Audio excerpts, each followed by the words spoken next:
ഈശോമിശിഹായ്ക്ക് സ്തുതിയായിരിക്കട്ടെ. രക്ഷാദീപം എന്ന ശുശ്രൂഷയിലേക്ക് ഏവരെയും സ്വാഗതം ചെയ്യുന്നു. ക്രിസ്തുവാകുന്ന രക്ഷയിലേക്കുള്ള യാത്രയിലാണ് നാം ഓരോരുത്തരും. ക്രിസ്തുവിനെ കണ്ട് ഓടുവാൻ, ക്രിസ്തുവിനെ നോക്കി യാത്ര ചെയ്യുവാൻ ഉള്ള വലിയൊരു കൃപ സ്വർഗം നമുക്ക് നൽകട്ടെ. നഗ്നതയുടെയും വാളിൻ്റെയും പീഡനത്തിൻ്റെയും മർദ്ദനയുടെയും മാറ്റി നിർത്തലിൻ്റെയും അവഗണനയുടെയൊക്കെ മധ്യേ നമ്മൾ യാത്ര ചെയ്യുമ്പോൾ, രോഗത്തിൻ്റെയും ദുരിതത്തിൻ്റെയും കഷ്ടപ്പാടിൻ്റെയും കടബാധ്യതയുടെയും ഒക്കെ മധ്യേ നമ്മൾ യാത്ര ചെയ്യുമ്പോൾ ആ ക്രിസ്തുവിനെ നോക്കി ഓടാൻ, ആ സകല പ്രതിസന്ധികളെയും മറികടക്കാനായിട്ടുള്ള വലിയൊരു കൃപ സ്വർഗം നമുക്ക് നൽകട്ടെ. ആ ക്രിസ്തുവിനെ മാത്രം നോക്കി മുമ്പോട്ട് പോകാനുള്ള വലിയ കൃപ നമുക്ക് ആഗ്രഹിച്ചുകൊണ്ട് ആ ക്രിസ്തുവിനെ നമുക്ക് പാടി മഹത്വപ്പെടുത്താം.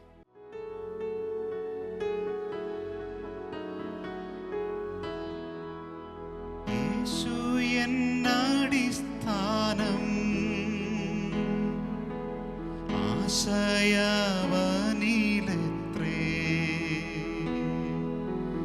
ആശ്വാസത്തിൻ പൂർണ്ണത യേശുവിൽ കണ്ടേ ഞാനും, ആശ്വാസത്തിൻ പൂർണ്ണത യേശുവിൽ കണ്ടേ ഞാനും. യേശു എന്നടിസ്ഥാനം ആശയവനിലെത്രേ,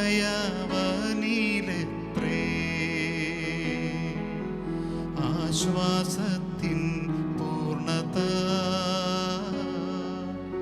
യേശുവിൽ കണ്ടേ ഞാനും,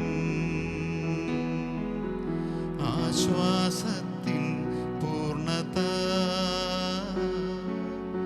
യേശുവിൽ കണ്ടേ ഞാനും. യേശുവിൻ്റെ ആ മഹാനാമം, ആ നാമത്തിൻ്റെ ശക്തി നമ്മൾ അനുഭവിക്കാനായിട്ട്, ആ നാമത്തിൻ്റെ ഒരു വിടുതലിൻ്റെ ശക്തി നമ്മുടെ ജീവിതത്തിൽ കടന്നു വരാനായിട്ട്, ആ നാമത്തിൻ്റെ ശക്തി ഓർക്കും തോറും നമ്മുടെ ജീവിതത്തിൻ്റെ കെട്ടുകൾ അഴിയപ്പെടാൻ വേണ്ടി, ആ നാമം ആവർത്തിച്ച് ചൊല്ലും തോറും നമ്മുടെ മനസ്സിൻ്റെ തലങ്ങൾ സൗഖ്യപ്പെടാൻ വേണ്ടി, ആ നാമം ആവർത്തിച്ച് പ്രഘോഷിക്കും തോറും സകല നന്മകളാൽ വെതറപ്പെടാൻ വേണ്ടി, നമ്മുടെ കുടുംബം നന്മയിലേക്ക് വരാൻ വേണ്ടി, അസൂയ, വഞ്ചന, വെറുപ്പ്, വിദ്വേഷമൊക്കെ നമ്മുടെ മനസ്സിൽ നിന്ന് വിട്ടുപോകാൻ വേണ്ടി, ആർത്തിയൊക്കെ നമ്മുടെ മനസ്സിൽ നിന്ന് വിട്ടുപോകാൻ വേണ്ടി, അഹങ്കാരത്തിൻ്റെ തലങ്ങൾ എളിമയുടെ തട്ടിലേക്ക് ഇറങ്ങപ്പെടാൻ വേണ്ടി യേശുവിൻ്റെ നാമത്തിൻ്റെ വലിയൊരു ശക്തി നമ്മുടെ ജീവിതത്തിലേക്ക് കടന്നു വരട്ടെ. ആ നാമത്തിൻ്റെ ശക്തിയെ മഹത്വപ്പെടുത്തിക്കൊണ്ട് ആ യേശു നാമത്തെ ആരാധിച്ചുകൊണ്ട് നമുക്ക് പാടാം. എത്ര മധുരമവൻ നാമമേനിക്കു പാർത്താൽ, ഓർത്തുവരും തോറുമെൻ ആർത്തി മാഞ്ഞു പോകുന്നു, ഓർത്തുവരും തോറുമെൻ ആർത്തി മാഞ്ഞു പോകുന്നു. എത്ര മധുരമവൻ നാമമേനിക്കു പാർത്താൽ, ഓർത്തുവരും തോറുമെൻ ആർത്തി മാഞ്ഞു പോകുന്നു, ഓർത്തുവരും തോറുമെൻ ആർത്തി മാഞ്ഞു പോകുന്നു. യേശുവിൻ്റെ മഹാസാന്നിധ്യം, സൗഖ്യത്തിൻ്റെ സാന്നിധ്യം നമ്മുടെ കുടുംബങ്ങളിലേക്ക് വ്യാപരിക്കട്ടെ, രോഗപീഠകളിലേക്ക് വ്യാപരിക്കട്ടെ. എൻ്റെ അടിപ്പിണരിഞ്ഞാൽ നിനക്ക് സൗഖ്യമുണ്ട്. അവൻ്റെ അടിപ്പിണരിൽ നിന്നൊഴുകിയ പരിശുദ്ധ ചോര രോഗിയുടെ മേലെ വ്യാപരിക്കട്ടെ. നമ്മുടെ കുടുംബത്തിലെ സകല രോഗികളെയും നമുക്ക് സമർപ്പിക്കാം. അവൻ സൗഖ്യം നൽകുന്ന കർത്താവാണ്, സൗഖ്യദായകനാണ്. അവൻ്റെ നാമത്തിൻ്റെ ശക്തിയിൽ സൗഖ്യമുണ്ട്, അവൻ്റെ നാമത്തിൽ സൗഖ്യമുണ്ട്, അവൻ്റെ സാന്നിധ്യത്തിൽ സൗഖ്യമുണ്ട്. നീ രോഗത്താൽ വലയുന്നവനാണോ കുഞ്ഞേ? നിന്റെ ശരീരം തളർന്നു കിടക്കുകയാണോ? നിന്നെ എഴുന്നേൽപ്പിക്കാനുള്ള സൗഖ്യത്തിൻ്റെ ശക്തി അവൻ്റെ നാമത്തിനുണ്ട്. അവനെ കണ്ടവർ പ്രകാശിതരായി. അവൻ്റെ പ്രകാശം നമ്മളെ പൊതിയും. സകല അന്ധകാരങ്ങളും നീക്കപ്പെടും. നമ്മൾ എഴുന്നേൽക്കും, നമ്മൾ നടക്കും, നമ്മൾ ബലപ്പെടും. തളർന്നു കിടക്കുന്ന ഓരോ അവയവങ്ങളും ശക്തി പ്രാപിക്കും. കർത്താവേ, നിന്റെ സാന്നിധ്യം ഞങ്ങളിലേക്ക് നിറയ്ക്കണമേ. നമ്മുടെ ഇടയിലുള്ള സകല രോഗികളെയും സമർപ്പിക്കാം. മഹാമാരിയൊക്കെ നമുക്ക് സമർപ്പിച്ച് പ്രാർത്ഥിക്കാം. കർത്താവേ, വിവിധ രോഗത്താല് ബുദ്ധിമുട്ടുന്നവരെ സമർപ്പിക്കാം. കർത്താവേ, ചികിത്സ ലഭിക്കാതെ ബുദ്ധിമുട്ടുന്നവരെയൊക്കെ നമുക്ക് സമർപ്പിക്കാം. രോഗികളെ എൻ്റെ അടുക്കൽ കൊണ്ടുവരുവിൻ എന്ന് പറഞ്ഞ കർത്താവേ, നിന്റെ സൗഖ്യത്തിൻ്റെ സാന്നിധ്യം വ്യാപരിക്കട്ടെ. രോഗിയുടെ മേല് സൗഖ്യത്തിൻ്റെ ശക്തി വ്യാപരിക്കട്ടെ. യേശുനാമത്തിൻ്റെ ശക്തി വ്യാപരിക്കട്ടെ. നമുക്ക് പാടാം, ആരാധിക്കാം, ആ മഹാശക്തിയെ പാടി മഹത്വപ്പെടുത്താം. രോഗമെന്നെ പീഡിച്ചൻ, ദേഹം ക്ഷയിച്ചാലുമേ വേഗം വരുമെൻ നാഥൻ, ദേഹം പുതുതാക്കിടാൻ വേഗം വരുമെൻ നാഥൻ, ദേഹം പുതുതാക്കിടാൻ. രോഗമെന്നെ പീഡിച്ചൻ, ദേഹം ക്ഷയിച്ചാലുമേ വേഗം വരുമെൻ നാഥൻ, ദേഹം പുതുതാക്കിടാൻ വേഗം വരുമെൻ നാഥൻ, ദേഹം പുതുതാക്കിടാൻ. കർത്താവേ, ഞങ്ങളുടെ പാപ അവസ്ഥകളെയൊക്കെ സമർപ്പിക്കുന്നു. ഞങ്ങളുടെ ഓരോരുത്തരുടെയും വ്യത്യസ്തമായ തലങ്ങളിലുള്ള പാപാവസ്ഥകളെല്ലാം സമർപ്പിച്ച് പ്രാർത്ഥിക്കുന്നു. നീ മരിച്ചത് ഞങ്ങളെ പാപത്തിൽ നിന്ന് മോചിപ്പിക്കാനാണല്ലോ. നിന്റെ രക്തം ഞങ്ങളുടെ പാപത്തിന് മോചനമാണല്ലോ. കർത്താവേ, ആ പരിശുദ്ധ ചോരയാൽ ഞങ്ങളെ കഴുകി വിശുദ്ധീകരിക്കണമേ. ഞങ്ങളുടെ ശരീര, മനസ്സ്, ആത്മാവ്, ചിന്തകൾ നിന്റെ രക്തത്താൽ കഴുകി വിശുദ്ധീകരിക്കപ്പെടട്ടെ. സകല പാപക്കറകളും തുടച്ചു നീക്കപ്പെടട്ടെ. കർത്താവേ, വിശുദ്ധീകരിക്കപ്പെടട്ടെ. അറിയാതെ പറ്റുന്ന വീഴ്ചകളിൽ നിന്ന് കർത്താവേ, നീ ഞങ്ങളെ കാക്കണമേ.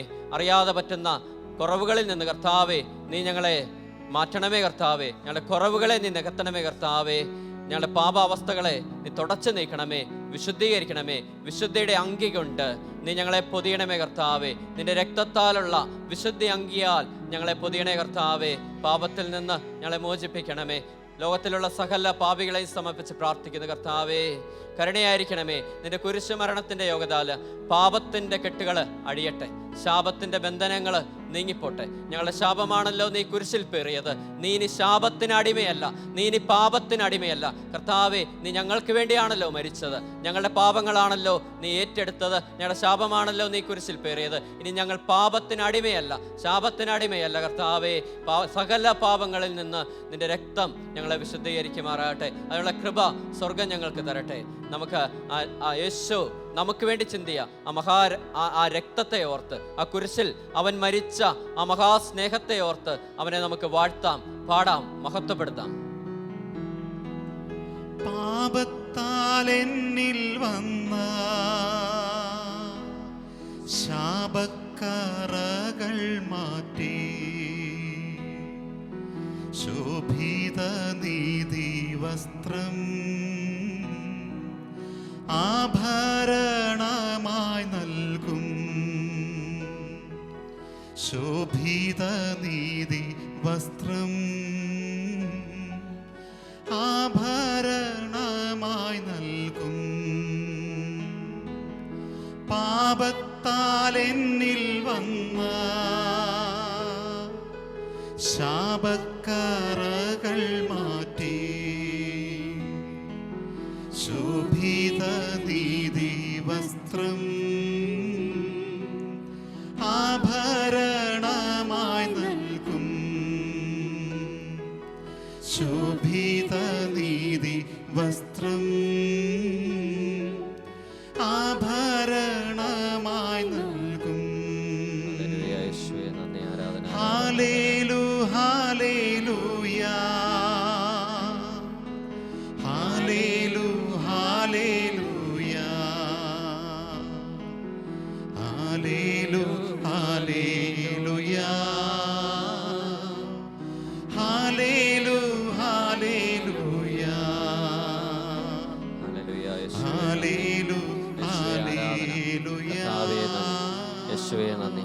ഹല്ലേലൂയ, ഹല്ലേലൂയ, ഹല്ലേലൂയ. കർത്താവേ, നന്ദിയോടെ സ്തുതിക്കുന്നു. യേശുവേ, ആരാധന, ആരാധന, ആരാധന. ഹല്ലേലൂയ, ഹല്ലേലൂയ, ഹല്ലേലൂയ, ഹല്ലേലൂയ. കർത്താവേ, നിന്നെ മുന്നിൽ കണ്ട് യാത്ര ചെയ്യാനുള്ള വലിയ കൃപ നിറയട്ടെ.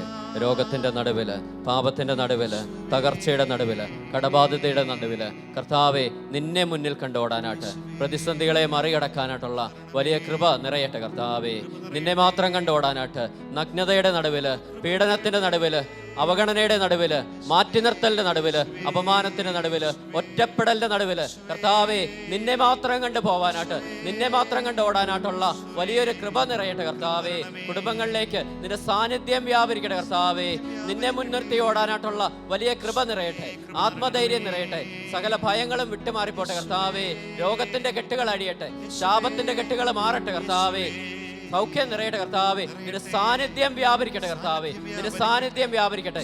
ജീവിത പ്രതിസന്ധികളെ മറികടക്കാനുള്ള ആത്മധൈര്യം നിറയട്ടെ. കർത്താവെ, നിന്റെ സാന്നിധ്യം നിറയട്ടെ. ഗെത്സമൻ തോട്ടത്തില് നീ വാങ്ങിച്ചെടുത്തതുപോലെ, എങ്കിലും എന്റെ കർത്താവെ, എന്റെ ഹിതമല്ല നിന്റെ എന്ന് പറഞ്ഞ് ആ മരണത്തെ പോലും തോൽപ്പിച്ച ആത്മധൈര്യം നീ വാങ്ങിച്ചെടുത്തതുപോലെ ആ ആത്മധൈര്യത്തിന്റെ വലിയൊരു അരൂപി വ്യാപരിക്കപ്പെടട്ടെ. കർത്താവെ, ഓരോ ഹൃദയങ്ങളിലേക്കും ഭയത്തിന്റെ കെട്ടുകൾ അഴിയട്ടെ, ആത്മധൈര്യം നിറയട്ടെ. നിന്നിൽ നിറഞ്ഞ ആത്മധൈര്യം കർത്താവെ, പിതാവായ ദൈവത്തെ നീ നോക്കി യാത്ര ചെയ്തതുപോലെ നിന്നിൽ നിറഞ്ഞ ആത്മധൈര്യം, നിന്നെ നോക്കി യാത്ര ചെയ്യാനുള്ള വലിയൊരു കൃപ നിറയട്ടെ, നിറയട്ടെ, നിറയട്ടെ. നിന്റെ സാന്നിധ്യം വ്യാപരിക്കട്ടെ. ഹല്ലേലൂയ, ഹല്ലേലൂയ, ഹല്ലേലൂയ, ഹല്ലേലൂയ.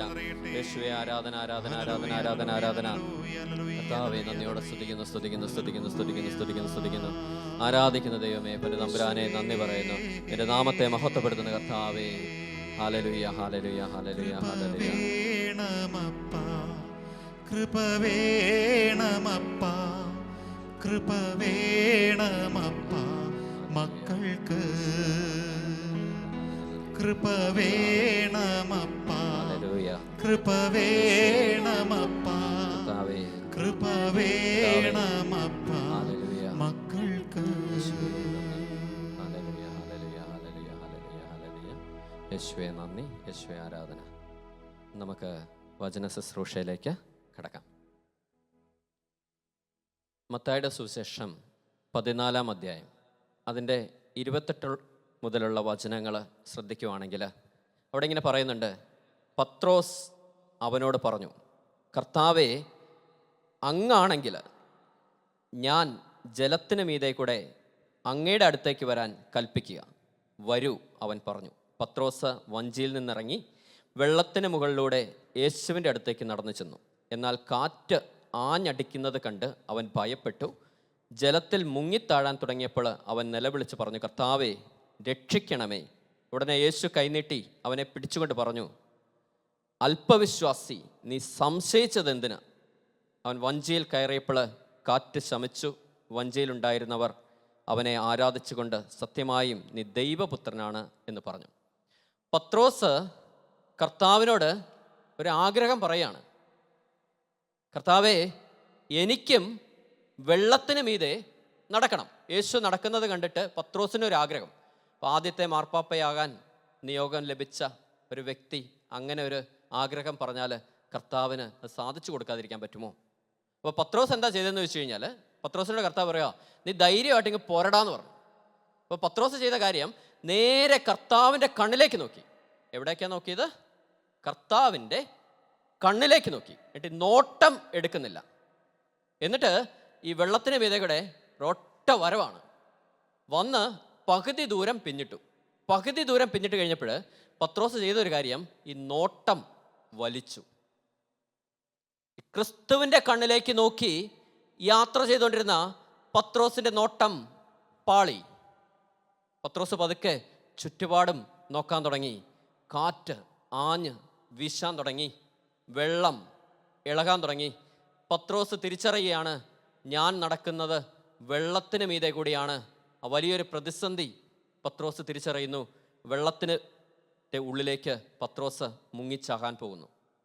അപ്പോൾ കർത്താവിനോട് വിളിച്ച് പറയുന്നുണ്ട്, കർത്താവേ, എന്നെ നീ രക്ഷിക്കണേ. യേശു എന്ന് പറയുന്നുണ്ട്, അല്പവിശ്വാസി.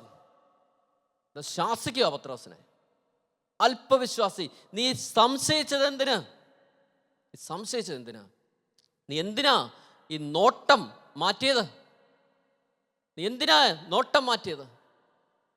എന്നിലേക്ക് നോക്കി മര്യാദയ്ക്ക് വന്നുകൊണ്ടിരുന്നതല്ലേ, നീ എന്തിനാ ഈ നോട്ടം മാറ്റിയത്? നമ്മുടെ ജീവിതത്തിൽ ഇത് തന്നെയാണ്. പലപ്പോഴും നമ്മുടെ ഈ ഫോക്കസ് മാറിപ്പോവാ. നമ്മളൊരു ലക്ഷ്യമില്ലാത്തവരാ, ജീവിതത്തിൽ ഒരു നിലപാടില്ലാത്തവരാ നമ്മൾ. ഇത് ശരിയെന്ന് കണ്ടാൽ ഇവിടെ നിൽക്കും, അപ്പുറത്തത് ശരിയെന്ന് കണ്ടു കഴിഞ്ഞാൽ അവിടെ നിൽക്കും.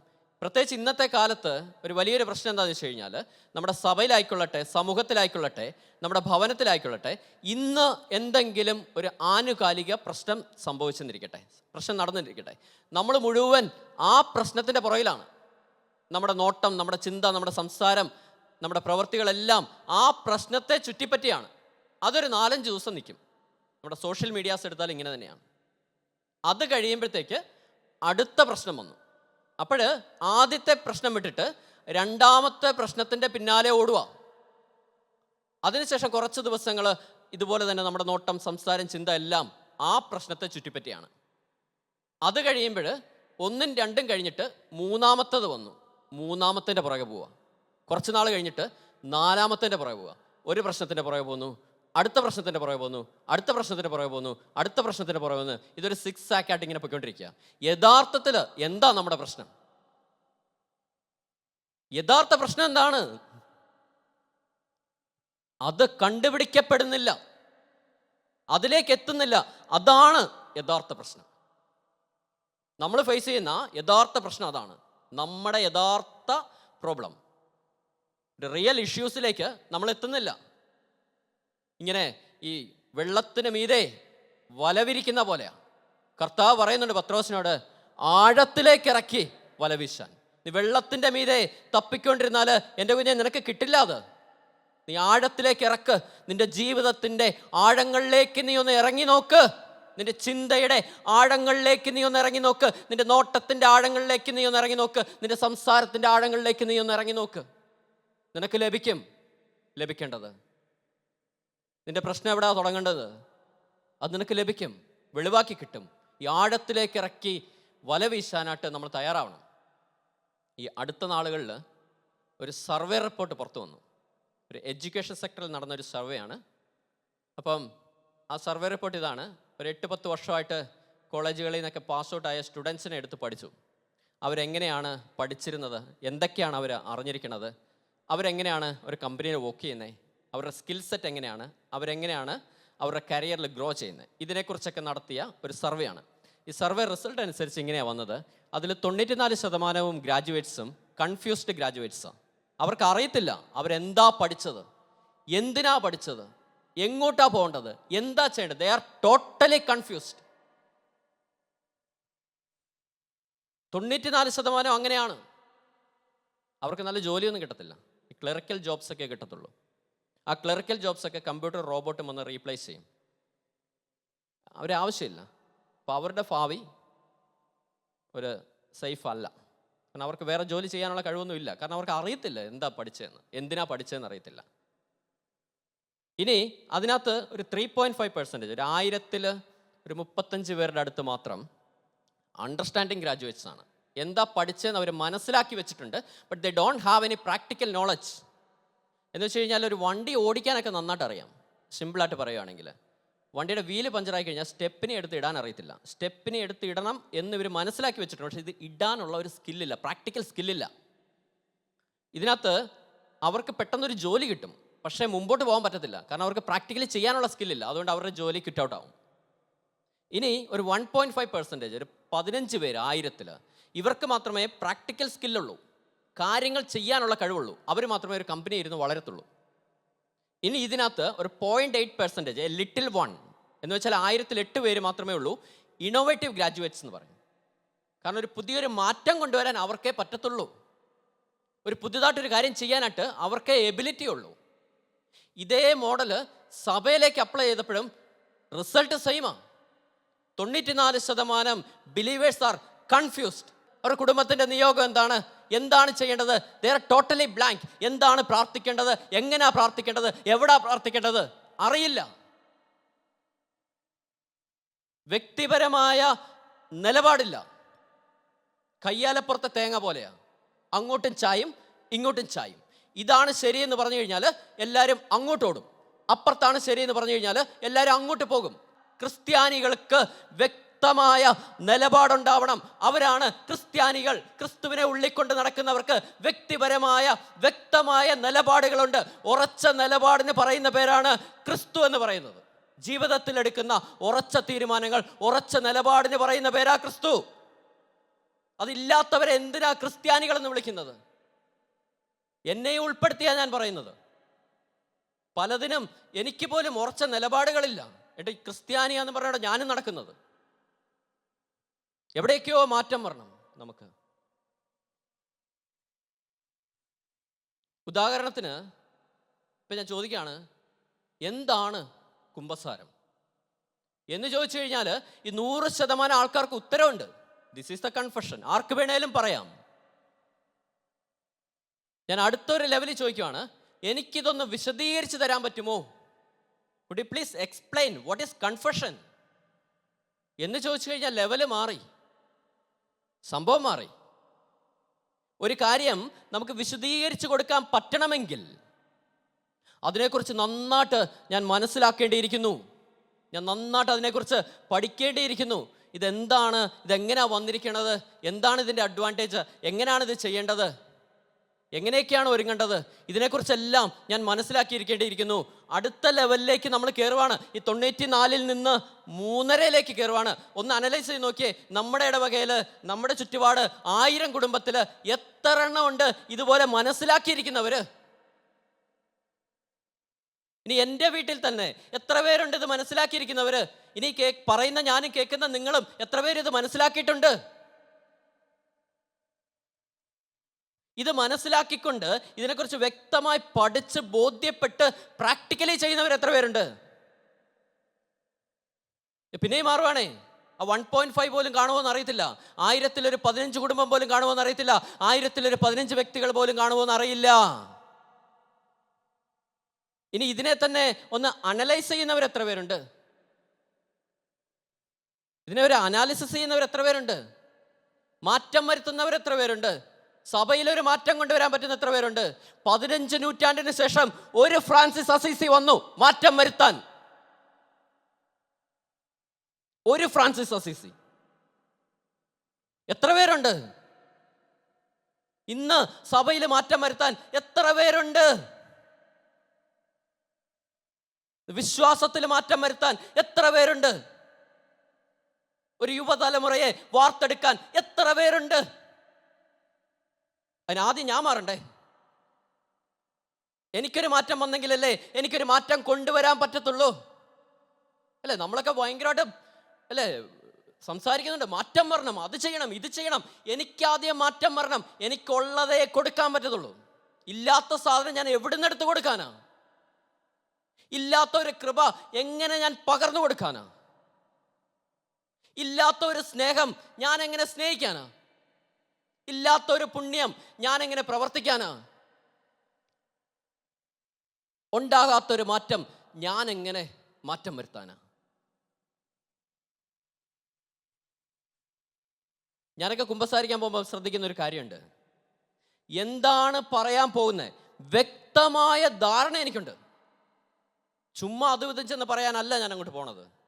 എന്താണ് ഞാൻ പറയുന്നത് വ്യക്തമായ ധാരണ എനിക്കുണ്ട്. എന്താണ് ഞാൻ കഴിഞ്ഞ കുമ്പസാരത്തിൽ പറഞ്ഞത് അതിനെക്കുറിച്ചും വ്യക്തമായ ധാരണ എനിക്കുണ്ട്. വ്യക്തമായ ധാരണയുണ്ട്. ഇനി ഞാനൊന്ന് നോക്കും, കഴിഞ്ഞ പ്രാവശ്യം പറഞ്ഞത് ഏതെങ്കിലും റിപ്പീറ്റഡ് ആയിട്ടുണ്ടോ? റിപ്പീറ്റ് ചെയ്ത് വന്നിട്ടുണ്ടെങ്കിൽ എൻ്റെ ജീവിതത്തിന് മാറ്റം വന്നിട്ടില്ല. ജീവിതത്തിന് മാറ്റം വന്നിട്ടില്ല. ജീവിതത്തിന് മാറ്റം വരാതെ പുതിയ കാര്യം എന്തിന്? ഇന്ന് കണ്ടതുപോലെ, ഇന്ന് കേട്ടതുപോലെ, ഇന്ന് ചിന്തിച്ച പോലെ, ഇന്ന് പറഞ്ഞ പോലെ തന്നെ നാളെയും നമുക്ക് ഒരു മാറ്റവും വരുന്നില്ല. അതുപോലെ തന്നെ നാളെ കഴിഞ്ഞും അതുപോലെ ഞാനും നീയും ഇന്നലെയും ജീവിച്ചിരുന്നത്. പിന്നെ എന്തിനാ പുതിയ അനുഗ്രഹങ്ങൾ?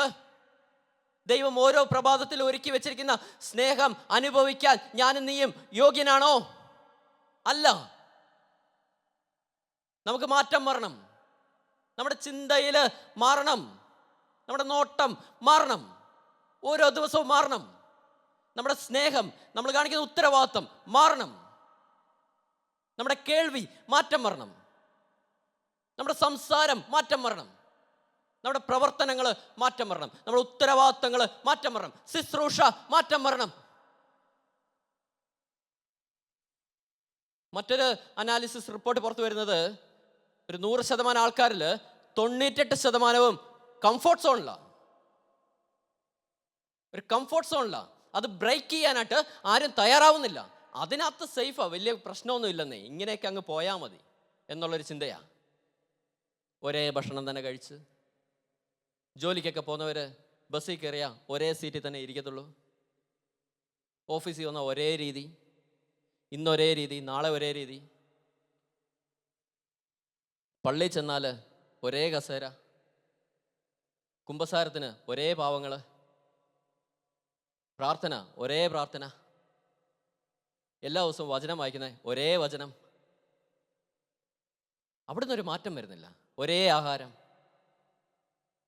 ഒരേ യാത്ര, മാറി ചിന്തിക്കുന്നില്ല. അവിടെ വലിയ പ്രശ്നമൊന്നുമില്ല, പക്ഷേ നമ്മുടെ ജീവിതം വളരത്തില്ല. അവിടുന്ന് ഒരു 2% ആൾക്കാർ മാത്രമേ ഉള്ളൂ ഈ കംഫോർട്ട് സോൺ ബ്രേക്ക് ചെയ്യുന്നത്. അവിടെ റിസ്ക് ഉണ്ടേ, അവിടെ പ്രതിസന്ധികൾ വരും, അവിടെ ബുദ്ധിമുട്ടുകൾ വരും. ഞാൻ ഇടയ്ക്ക് ഒരു സിസ്റ്ററിനെ കണ്ടു, ഒരു ഒത്തിരി പ്രായമുള്ള സിസ്റ്ററാണ്, ഒരു 60-65 വയസ്സ് കാണും. അപ്പോൾ ആ അമ്മ ഒറീസയിലും കണ്ട് മിഷനിലുള്ള അമ്മയാണ്. അപ്പം ഞാൻ ചോദിച്ചു, അമ്മേ ലീവിന് വന്നാണോ?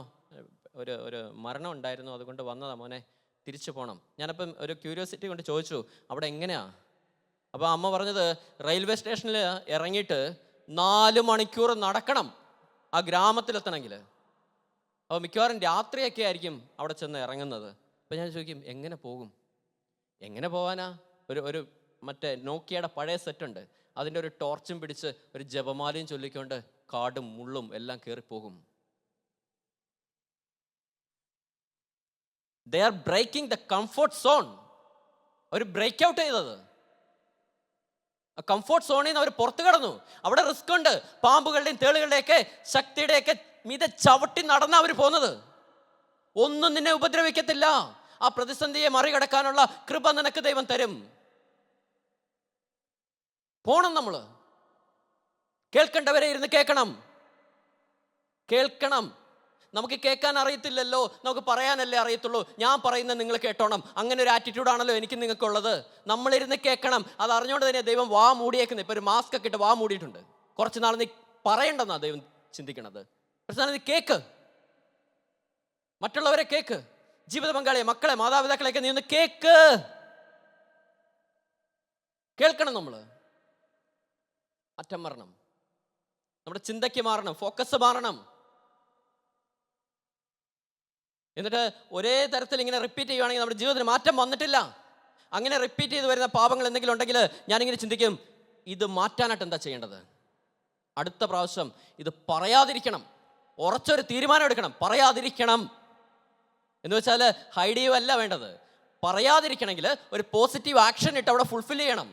ആ ഒരു തിന്മയെ ഞാൻ നന്മ കൊണ്ട് നിറയ്ക്കണം. അതുകൊണ്ടാ വചനത്തിൽ ഇങ്ങനെ കേൾക്കുന്നത്, ഈ കളവൊക്കെ അടിച്ച് തൂത്ത് വെടിപ്പാക്കിയിരിക്കുകയാണ്, ഇറങ്ങിപ്പോയവൻ തിരിച്ചു വന്ന് നോക്കി, എല്ലാം തൂത്ത് തുടച്ച് വൃത്തിയാക്കിയിരിക്കുന്നു, അവനെ കഴിഞ്ഞ് ശക്തിയുള്ള 7 എണ്ണത്തിനെയും കൊണ്ട് ഇവിടെ കയറി. എനിക്ക് എൻ്റെ ലോജിക്കിന് കത്താത്തൊരു സാധനമായിരുന്നു അത്. ഞാൻ പലപ്പോഴും ചിന്തിച്ചപ്പോൾ ഇതാ മനസ്സിലായത്, അടിച്ച് തൂത്ത് വൃത്തിയാക്കി ഇട്ടാൽ മാത്രം പോരാ, അവിടെ ഒരു പോസിറ്റീവായിട്ടുള്ള ഒരു ക്രിസ്തുവിൻ്റെ ഒരു പ്രവൃത്തി അവിടെ നമ്മൾ ഫുൾഫിൽ ചെയ്യണം. ക്രിസ്തുവിനെ കയറ്റി അവിടെ ഇരുത്തണം. അവൻ്റെ ഒരു പ്രവൃത്തി നമ്മളിലൂടെ പുറത്തു വരണം. അങ്ങനെ വരുമ്പോൾ മാത്രമേ അവൻ വന്ന് നോക്കുമ്പോൾ ഇവിടെ ഫിൽഡാണ്. നമ്മളെയൊക്കെ ഈ അലസത പിടികൂടുന്നുണ്ട്. മടി, രാവിലെ എണീക്കാൻ മടി, പ്രാർത്ഥിക്കാൻ മടി, ജോലി ചെയ്യാൻ മടി, ഉത്തരവാദിത്തം കാണിക്കാൻ മടി. അപ്പനെന്ന ഉത്തരവാദിത്തം മറന്നുപോകും, ഭർത്താവെന്ന ഉത്തരവാദിത്തം മറന്നുപോകും, ആങ്ങളെന്ന ഉത്തരവാദിത്തം മറന്നുപോകും, മകനെന്ന ഉത്തരവാദിത്തം മറന്നുപോകും, ജോലിക്കാരനെന്ന ഉത്തരവാദിത്തം മറന്നുപോകും. എല്ലാം മടി, അലസത പിടിക്കുക. ഈ അലസത പിടിക്കാൻ കാരണം തന്നെ ഞാനും നീയും ഒരു കംഫോർട്ട് സോണിൽ ഇരിക്കാൻ ആഗ്രഹിക്കുന്നത് കൊണ്ടാ. ചെയ്യേണ്ട കാര്യങ്ങൾ ചെയ്യേണ്ട സമയത്ത് ചെയ്യാതിരിക്കുന്നത് എനിക്ക് നിനക്കും നമ്മൾ തന്നെ ഒരു കംഫോർട്ട് സോൺ ഉണ്ടാക്കി വെച്ചേക്കുക. അതിൽ നിന്ന് പുറത്ത് കിടക്കുന്നില്ല. അതിനെ എങ്ങനെ നമ്മൾ പോസിറ്റീവായിട്ട് മാറ്റാം? ആ സാധനം കൊണ്ട് അവിടെ ഫില്ല് ചെയ്യണം. അതിനുള്ള പ്ലാൻ ഉണ്ടാക്കണം. നമുക്കൊരു പ്ലാൻ ഉണ്ടാവണം. യേശുക്രിസ്തു ഒക്കെ വ്യക്തമായ പ്ലാനോട് കൂടിയാണ് കാര്യം ചെയ്തത്. സെഹിയോൻ ശാലയിൽ നിന്ന് സഭ തുടങ്ങിയത് വ്യക്തമായ പ്ലാനോട് കൂടിയാണ്. അങ്ങനെ ഒരു പ്ലാൻ ഉണ്ടായിരുന്ന കൊണ്ടാ ഇന്നും അത് നിലനിൽക്കുന്നത്. ഒരു ശക്തിക്ക് അതിനെ തകർക്കാൻ പറ്റാത്തത്. കാരണം അതിൻ്റെ മൂലക്കല്ല് ക്രിസ്തുവാ, അതിൻ്റെ ഫോക്കസ് ക്രിസ്തുവാ, അത് കേന്ദ്രീകരിക്കുന്ന ക്രിസ്തുവിലേക്കാ. ആ ഒരു ഫോക്കസിന് മാറ്റം വരില്ല. അതുകൊണ്ടാണ് അത് ഇന്നും നിലനിൽക്കുന്നത്. വ്യക്തമായ ഒരു പ്ലാൻ ഉണ്ടാവണം നമ്മുടെ ജീവിതത്തിൽ.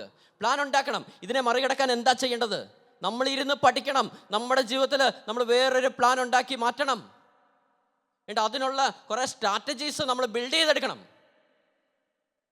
അങ്ങനെ ബിൽഡ് ചെയ്തെടുത്തിട്ട് ആ കാര്യങ്ങൾ പ്രാക്ടിക്കലി ചെയ്യാൻ തുടങ്ങണം. ചെയ്യാൻ തുടങ്ങിയിട്ട് അതിനെ അനലൈസ് ചെയ്യണം. അത് ചെയ്തത് കൊണ്ട് എന്തൊക്കെ മാറ്റം എൻ്റെ ജീവിതത്തിൽ വന്നു, അത് ചെയ്യാതിരുന്നപ്പോൾ എന്തൊക്കെയായിരുന്നു പ്രശ്നങ്ങൾ. ഞാനൊക്കെ ഒരു കാര്യം നല്ലതെന്ന് തോന്നിക്കഴിഞ്ഞാൽ ഒരു 2 ആഴ്ച മെനക്കെട്ടത് ചെയ്യും. നമ്മൾ ഡ്രൈവിംഗ് പഠിക്കുന്ന പോലെ. ആദ്യമൊക്കെ ഡ്രൈവിംഗ് സ്കൂളിൽ ചെന്ന് കഴിയുമ്പോൾ ഭയങ്കര ബുദ്ധിമുട്ടാണ് ഇത് ഓടിക്കാനൊക്കെ. കുഴിക്കകത്തൊക്കെ ചാടി വണ്ടിയൊക്കെ ഓഫായി പോകും, അല്ലേ? ഹമ്പൊക്കെ ചാടി വണ്ടിയൊക്കെ ഓഫായി പോകും. ഇപ്പോൾ ഗിയറൊക്കെ മാനുവലിയൊക്കെ മാറ്റാനൊക്കെ ഭയങ്കര ബുദ്ധിമുട്ടാണ്. ഇതിങ്ങനെ ഓടിച്ചോടിച്ച് ഒരു 2-3 ആഴ്ച കഴിയുമ്പോൾ നമ്മുടെ ഉള്ളിൽ നമ്മൾ പോലും അറിയാതെ ഒരു സ്കില്ല് ഡെവലപ്പ് ചെയ്ത് വരുവാണ്, ഡ്രൈവർ എന്ന് പറഞ്ഞ സ്കില്ല്. അങ്ങനെ ഞാൻ വണ്ടി ഓടിച്ച് നല്ല എക്സ്പേർട്ട് ആയി കഴിയുമ്പോൾ ഒരു 50 കിലോമീറ്റർ പോയി കഴിഞ്ഞാൽ എവിടെയൊക്കെ ചവിട്ടിയെന്ന് ചോദിച്ചാൽ എനിക്കറിയത്തില്ല. പക്ഷേ ഞാൻ ചവിട്ടേണ്ടതൊക്കെ ഞാൻ ചവിട്ടിയിട്ടുണ്ട്. ഗിയർ ചേഞ്ച് ചെയ്യേണ്ടതൊക്കെ ഞാൻ ചേഞ്ച് ചെയ്തിട്ടുണ്ട്. ഞാൻ പോലും അറിയാതെ എൻ്റെ ഉള്ളിൽ നിന്ന് എന്നെ കൊണ്ട് അത് ചെയ്യിപ്പിക്കുക. ഇതുപോലാണ് ഓരോ പുണ്യങ്ങളും നമ്മൾ അഭ്യസിക്കുന്നത്. പരിശുദ്ധ അമ്മയുടെ ജീവിത കളരിയിൽ നിന്ന് നീ പുണ്യങ്ങൾ അഭ്യസിക്ക്. ആ പുണ്യങ്ങളെ നീ അടർത്തിയെടുക്ക്. ജീവിതത്തിൽ അഭ്യസിച്ചു തുടങ്ങി. നിന്നെ തന്നെ നീ ട്രെയിൻ ചെയ്യിപ്പിക്ക്. ഇത് കാണാതെ പഠിത്തമല്ല സാധനം. നമ്മളെ തന്നെ അടിച്ചുടച്ച് ട്രെയിൻ ചെയ്യിപ്പിക്കുക ചെയ്യുന്നത്. അങ്ങനെ നമ്മളെ തന്നെ ഒന്ന് ട്രെയിൻ ചെയ്തെടുക്കുമ്പോഴാണ് നമ്മുടെ ഉള്ളിൽ ആ പുണ്യമാകുന്നൊരു സ്കില്ല് പുറത്തോട്ട് വരുന്നത്. ഒരു 2 ആഴ്ച മെനക്കെട്ടാൽ മതി. 2 ആഴ്ച കഴിഞ്ഞാൽ പിന്നെ ഞാൻ അതിനുവേണ്ടി എഫേർട്ട് എടുക്കണ്ട. കാരണം അത് എൻ്റെ ജീവിതത്തിൻ്റെ ഒരു പാർട്ടായിട്ട് മാറി, ഒരു കൃപയായിട്ട് അത് മാറുക. പിന്നെ ഞാൻ പോലും അറിയാതെ ഈ സാധനം പുറത്തു വന്നുകൊണ്ടിരിക്കും. അത് കഴിയുമ്പോൾ അടുത്തത് പിടിക്കുക. ആദ്യം എൻ്റെ കണ്ണിനെ പിടിക്കുക, അല്ലെ? കണ്ണ് കുറ്റമറ്റതെങ്കിൽ ശരീരം മുഴുവൻ പ്രകാശിക്കും. അത് കാഴ്ചപ്പാടാ. നീ ഓരോ വ്യക്തിയുടെ മുഖത്ത് നോക്കുമ്പോൾ നീ എന്തൊക്കെയാ കാണുന്നത്, നീ എങ്ങനെയാ അതിനെ വിലയിരുത്തുന്നത്? അതൊരു 2 ആഴ്ച പിടിച്ചൊന്ന് നന്നായിട്ടൊന്ന് അടിച്ചുടച്ചൊന്ന് ക്ലീൻ ചെയ്യ്, അല്ലേ? ഒരു വണ്ടിയൊക്കെ ആനുവൽ മെയിൻ്റനൻസിന് കൊടുക്കുമ്പോൾ എന്തെങ്കിലും ഒരു സ്റ്റിയറിംഗ് മാത്രമാണോ അത് ശരിയാക്കി തരുന്നത്? ആ വണ്ടിയുടെ എൻറ്റയർ പാർട്സ് നോക്കത്തില്ലേ? ഇനി എല്ലാം കൂടി ഒരുമിച്ചാണോ നോക്കുന്നത്? ആദ്യം വീല് നോക്കും, പിന്നെ എൻജിൻ നോക്കും, പിന്നെ വണ്ടിയുടെ ഇലക്ട്രിക് സിസ്റ്റംസ് ഒക്കെ നോക്കും, പിന്നെ സ്റ്റിയറിംഗ് നോക്കും. അങ്ങനെയൊക്കെയല്ലേ നോക്കി വരുന്നത്? എന്തൊക്കെയാണ് കംപ്ലൈൻ്റ് ഉള്ളത് ഓരോന്ന് റെക്ടിഫൈ ചെയ്തല്ലേ വരുന്നത്. ഇതുപോലെ തന്നെ നമ്മുടെ ഓരോ മേഖലകൾ എടുത്ത് നോക്ക്. നമ്മുടെ ചിന്തയെ എടുത്ത് നോക്ക്, നമ്മുടെ നോട്ടത്തെ എടുത്ത് നോക്ക്, നമ്മുടെ കേൾവിയെ എടുത്ത് നോക്ക്, നമ്മുടെ സംസാരത്തെ എടുത്ത് നോക്ക്. എന്നിട്ടൊന്ന് മാറ്റം വരുത്തിക്കേ. മാറ്റം വരുത്താനുള്ള പ്ലാനുകൾ ഉണ്ടാക്ക്. ഒരു സ്ട്രാറ്റജി ബിൽഡ് ചെയ്തെടുക്ക്. എന്നിട്ട് ഇത് ഇംപ്ലിമെന്റ് ചെയ്യാനുള്ള കൃപയ്ക്ക് വേണ്ടി ചെന്ന് കുമ്പസാരിക്കേണ്ടത്. അല്ലാതെ നീ ചെയ്ത കാര്യങ്ങൾ വിളമ്പാൻ വേണ്ടി അല്ല ചെന്ന് കുമ്പസാരിക്കേണ്ടത്. അവിടെ വരുമ്പോഴേ ഈ ലാസ്റ്റ് കാറ്റഗറിയിലോട്ട് നമ്മൾ മാറത്തുള്ളൂ. നമ്മൾ എന്തെങ്കിലും മാറ്റം ആദ്യം വരണ്ടേ, എന്നിട്ട് വേണ്ടേ നമുക്ക് മാറ്റം വരുത്താനായിട്ട്. ഈ ക്രിസ്തുവിൻ്റെ ഈ രക്ഷാദീപത്തിലൂടെ നമ്മൾ കിടക്കുമ്പോൾ ഞാൻ രക്ഷ അനുഭവിക്കണ്ടേ, എന്നാലല്ലേ ആ രക്ഷ പകർന്നു കൊടുക്കാൻ പറ്റത്തുള്ളൂ. ശരിയല്ലേ? അല്ലാതെ നമ്മൾക്ക് എങ്ങനെ കൊടുക്കാൻ പറ്റും ഇത്? അതിനുള്ള ഈ കൃപ വാങ്ങിച്ചെടുക്കാൻ വേണ്ടിയാണ് കുമ്പസാരിക്കാൻ പോകുന്നത്. നമ്മളൊക്കെ ഈ അലോപ്പതി ട്രീറ്റ്മെൻറ്റ് ചെയ്യുന്ന പോലെയാണ് ചെന്ന് കുമ്പസാരിക്കുന്നത്. കാരണം അവിടെ ചെല്ലുമ്പോഴത്തേക്ക് ഇപ്പോൾ പനി പിടിച്ചു, അപ്പം ടെമ്പറേച്ചർ ഉണ്ടോ നോക്കും, അത് താഴാൻ വേണ്ടി മരുന്ന് തരും. വയറുവേദന ഉണ്ടോ നോക്കും, അത് മാറാൻ വേണ്ടി മരുന്ന് തരും. തലവേദന ഉണ്ടോ, അത് മാറാൻ വേണ്ടി മരുന്ന് തന്നു. പനി മാറാൻ മരുന്ന് തന്നിട്ടുണ്ടോ? ഇല്ല. ഇതുപോലാണ് നമ്മൾ ഈ ആത്മീയ ശുശ്രൂഷയൊക്കെ അപ്രോച്ച് ചെയ്യുന്നത്. ശരിക്കും ഈ പനി മാറാനല്ലേ മരുന്ന് കഴിക്കേണ്ടത്? ഈ പനി മാറാൻ മരുന്ന് കഴിച്ചു കഴിഞ്ഞാൽ ഇതിൻ്റെ റിസൾട്ടാണ് പറഞ്ഞ സകല സിംറ്റംസും മാറും. അത് നമ്മുടെ വേരാ എടുത്ത് പറിച്ച് ദൂരെ കളയേണ്ടത്. പാപമാകുന്ന കുറവുകളാകുന്ന ഈ വേരുകളാണ് നമ്മൾ പറിച്ചു മാറ്റേണ്ടത്. നമ്മൾ ഈ മരം അടിയിൽ നിന്ന് ഇങ്ങനെ വെട്ടുന്ന പോലെയാണ്. അവിടെ റൂട്ട് മണ്ണിൻ്റെ അടി തന്നെ ഉണ്ടായി. അതിന് വേറൊരു സാഹചര്യം വന്നാൽ ചിലപ്പോൾ പഴയതിലും അപ്പുറമായിട്ട് ഈ സാധനം കിളുത്ത് പൊങ്ങിന്നിരിക്കാം. നമുക്കൊരു മാറ്റം വരണം. നമുക്ക് ആ അവസാനത്തെ ഗണത്തിലേക്ക് നമ്മൾ പോവേണ്ടിയിരിക്കുന്നു. പോകണം. അതാ യേശു പറഞ്ഞത്, അവസാനം ഒരു ചെറിയ ഗണം മാത്രമേ അവശേഷിക്കത്തുള്ളൂ. അവസാനം ഒരു ചെറിയ ഗണം മാത്രമേ അവശേഷിക്കത്തുള്ളൂ. അതൊരു വിശുദ്ധ ബീജമായിരിക്കും. അതൊരു വിശുദ്ധ ബീജമായിരിക്കും. അത് എല്ലാ ഏരിയയിലും കർത്താവ് പറഞ്ഞത് ആപ്റ്റാ. എൻജിനീയേഴ്സിൻ്റെ കാര്യമാണെങ്കിലും, ടീച്ചേഴ്സിൻ്റെ കാര്യമാണെങ്കിലും, ഇൻസ്റ്റിറ്റ്യൂഷൻ്റെ കാര്യങ്ങളാണെങ്കിലും, ശുശ്രൂഷയുടെ കാര്യമാണെങ്കിലും, വൈദികരുടെ കാര്യമാണെങ്കിലും, സിസ്റ്റേഴ്സിൻ്റെ കാര്യമാണെങ്കിലും, കോൺഗ്രിഗേഷൻ്റെ കാര്യമാണെങ്കിലും, സഭയുടെ കാര്യമാണെങ്കിലും, രൂപതകളുടെ കാര്യമാണെങ്കിലും, ഭവനങ്ങളുടെ കാര്യങ്ങളാണെങ്കിലും, രക്ഷയുടെ കാര്യമാണെങ്കിൽ പോലും അവസാനം ഒരു ചെറിയ ഗണം മാത്രമേ അവശേഷിക്കത്തുള്ളൂ. അതൊരു വിശുദ്ധ ബീജമായിരിക്കും. ആ ചെറിയ ഗണത്തിലേക്ക് ഞാനും നീയും മടങ്ങേണ്ടിയിരിക്കുന്നു. അതിന് ഇങ്ങനെ ജീവിച്ചാൽ പോരാ. അതിന് നമ്മൾ ഈ കംഫോർട്ട് സോണ് ബ്രേക്ക് ചെയ്യണം. പുറത്ത് കിടക്കണം. നമ്മൾ അവിടെ റിസ്ക് എടുക്കണം. പ്രതിസന്ധികളെ ഫേസ് ചെയ്യണം. എങ്ങോട്ട് ഓടാനാ? ഫേസ് ചെയ്തല്ലേ പറ്റത്തുള്ളൂ. അതിനുള്ള കൃപ കർത്താവിൻ്റെ കയ്യിൽ നിന്ന് വാങ്ങിച്ചെടുക്കണം. ഇത് സ്വിച്ചിട്ടാ കത്തുന്ന പോലെ എളുപ്പമൊന്നുമല്ല. ഇത് പ്രാക്ടിക്കൽ ലൈഫാണ്. ഇത് ജീവിതത്തിൻ്റെ പച്ചയായ യാഥാർത്ഥ്യങ്ങൾ ഫേസ് ചെയ്ത് അപ്പുറം കടന്ന് നീ കൃപ വാങ്ങിച്ചെടുക്കണം. എന്നിട്ട് ആ സാധനം നീ പകർന്നു കൊടുക്കണം. പൗലോസിന്റെ ലേഖനം മുഴുവൻ വായിക്കുവാണെങ്കിൽ പൗലോസിന്റെ ജീവിത അനുഭവങ്ങളാണ് പറഞ്ഞേക്കുന്നത് മൊത്തം. കാരണം പൗലോസ് ജീവിച്ച ജീവിതമാണ് പറഞ്ഞേക്കുന്നത്. ഓരോ സുവിശേഷ പ്രസംഗങ്ങളും ഇങ്ങനെയാവണം. ആ ക്രിസ്തുവിന്റെ സാന്നിധ്യത്തിൽ ജീവിച്ച അനുഭവങ്ങളാണ് പങ്കുവെക്കേണ്ടത്. അപ്പോഴാ മാറ്റം വരുന്നത്. അല്ലാതെ മാറ്റം വരുത്താൻ പറ്റത്തില്ല. അറിവ് മാറ്റം വരുത്തത്തില്ല, അനുഭവങ്ങളെ മാറ്റം വരുത്തത്തുള്ളൂ. നമ്മൾ സ്വായക്തമാക്കിയിരിക്കുന്ന ഒരറിവും ഒരു പ്രതിസന്ധിയുടെ ഘട്ടത്തിൽ നമുക്ക് വേണ്ടി വർക്ക് ചെയ്യത്തില്ല. പ്രയോജനരഹിതമാണ് അതൊക്കെ. നമ്മുടെ ജീവിതത്തിൽ സ്വായക്തമാക്കിയിരിക്കുന്ന ജീവിത അനുഭവങ്ങളാണ്. കഴിഞ്ഞ പ്രാവശ്യം നമ്മൾ എങ്ങനെയാണ് ചെയ്തത്? ആ ഒരു അനുഭവമാണ് നമ്മളെ മുമ്പോട്ട് നയിക്കാനായിട്ട് ഉതകുന്നത്. അതുകൊണ്ട് ക്രിസ്തു ജീവിതത്തിൻ്റെ ഒരു അനുഭവമായി മാറട്ടെ. ആ ക്രിസ്തുവിനെ കണ്ടുകൊണ്ട് നമുക്ക് ഓടാം. പൗലോസ് അപ്പോസ്തലനൊക്കെ പറഞ്ഞ പോലെ, ക്രിസ്തുവിനെ മുന്നിൽ കണ്ട് ഞാൻ ഓടുന്നു. വാളോ നഗ്നതയോ ദാരിദ്ര്യമോ പട്ടിണിയോ മാറ്റി നിർത്തലോ അവഗണനയോ ഒറ്റപ്പെടലോ ഒന്നും എനിക്ക് പ്രശ്നമല്ല. ഞാൻ എൻ്റെ ക്രിസ്തുവിനെ കണ്ട് ഓടുന്നു. ആ ക്രിസ്തുവിനെ കണ്ട് ഒരു ഫോക്കസ് ചെയ്ത് നമ്മുടെ ജീവിതവും മുമ്പോട്ട് കൊണ്ടുപോകാം. ആ ക്രിസ്തുവിലേക്ക് നമ്മൾ ആയിത്തീരാം. ആ രക്ഷ നമുക്ക് വാങ്ങിച്ചെടുക്കാം. യേശുവെ തന്നെ നോക്കി പാർത്തലേ യാത്ര ചെയ്യാം. ആത്മനിറവേകുക, ആത്മശക്തിയേകുക, ആത്മനിറവേകുക, ആത്മശക്തിയേകുക.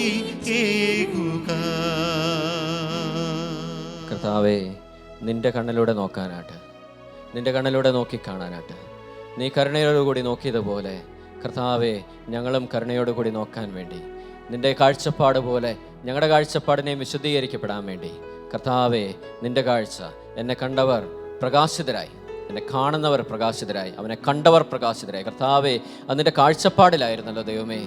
നിന്നെ കണ്ടവരെല്ലാം സകല അന്ധകാരങ്ങളും നീക്കപ്പെട്ടല്ലോ ദൈവമേ.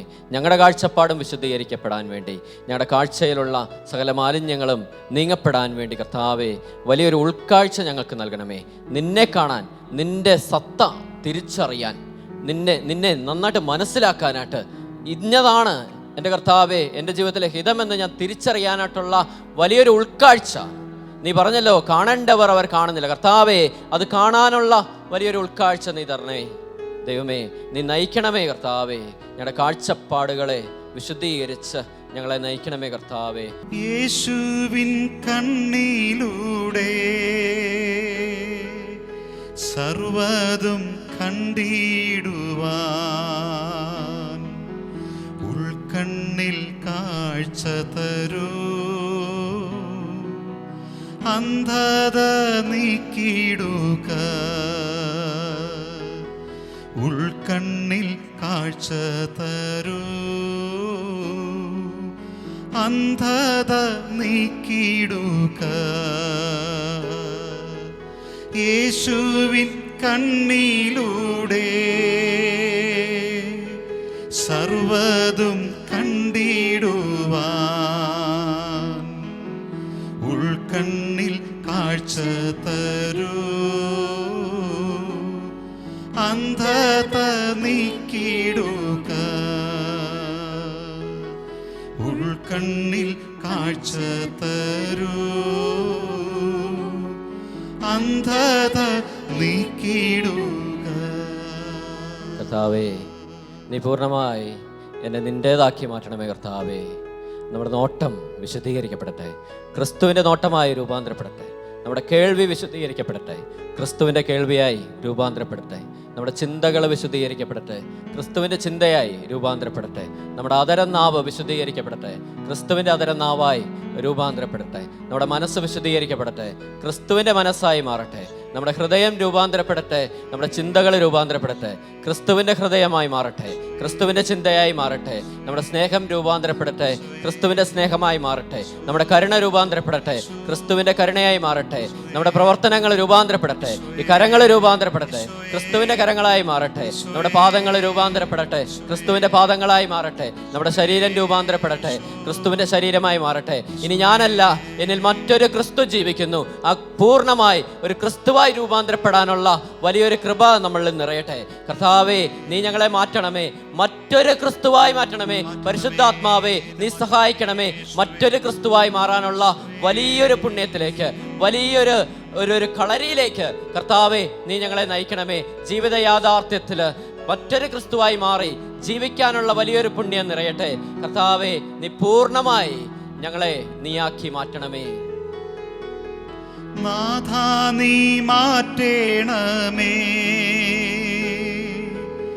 എന്നെ നീ മാറ്റേണമേ. നിന്റേതായി തീർത്തിടണേ, ചങ്കോടു ചേർക്കേണമേ. നിന്റേതായി തീർത്തിടണേ, ചങ്കോടു ചേർക്കേണമേ. നാഥാ, നീ മാറ്റേണമേ, എന്നെ നീ മാറ്റേണമേ. നിന്റേതായി തീർത്തിടണേ, ചങ്കോടു ചേർക്കേണമേ. നിന്റേതായി തീർത്തിടണേ, ചങ്കോടു ചേർക്കേണമേ.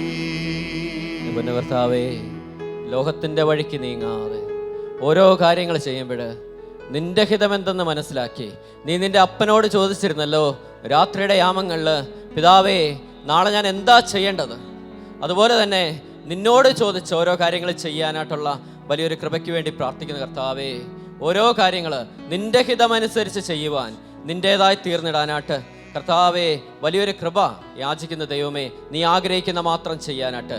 നീ വലത്തോട്ട് തിരിയാൻ ആഗ്രഹിച്ചാൽ വലത്തോട്ട് തിരിയാനായിട്ട്, നീ അങ്ങോട്ട് പോകാൻ ആഗ്രഹിച്ചാൽ അങ്ങോട്ട് പോകാനായിട്ട് ആ വലിയൊരു കൃപ നിറയട്ടെ കർത്താവേ.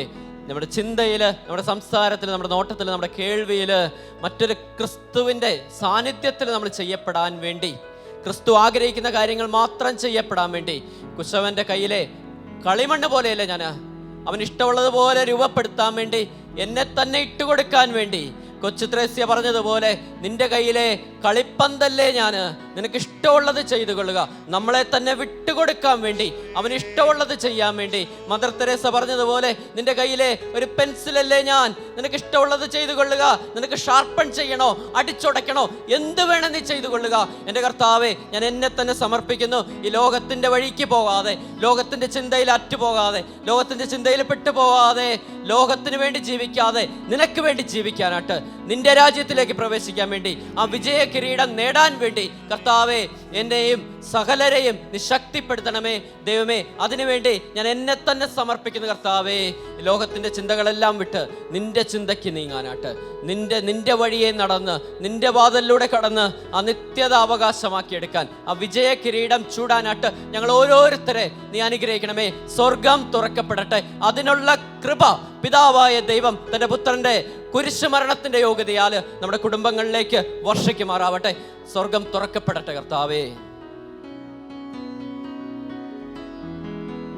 ലോകത്തെ പിന്തള്ളിടാൻ